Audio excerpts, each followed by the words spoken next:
PJ Sekda Kota Makassar Nesyatun Asikin menyebutkan siap melayani korban bencana gempa dan tsunami Palu Donggala.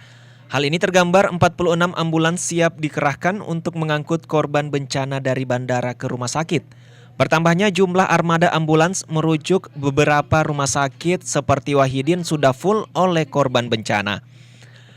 Nesya mengaku selain armada ambulans, seluruh tim medis kesehatan Kota Makassar telah dikerahkan ke beberapa rumah sakit, seperti Rumah Sakit Wahidin, Rumah Sakit Dayak, dan Rumah Sakit Sayang Rakyat.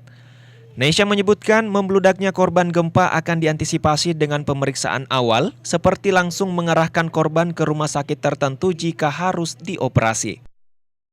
Terkait jumlah korban yang sudah dilayani di Rumah Sakit Makassar, Nesya mengaku belum mengetahui pasti lantaran pesawat pengangkut korban masih terus dilakukan.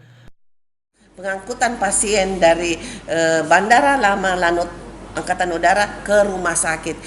Yang tadi malam saja saya sempat singgah di Rumah Sakit Dayak. Ada 14 pasien yang sedang dirawat di Rumah Sakit Dayak. Selebihnya ada di Sayang Rakyat, ada di Rumah Sakit Wahidin. Kalau indikasi-indikasi, jadi memang ada tim triase disiapkan oleh dokter bedah di landasan. Begitu turun dari pesawat, dia akan langsung memeriksa. Oh, ini harus dirujuk ke Rumah Sakit Wahidin.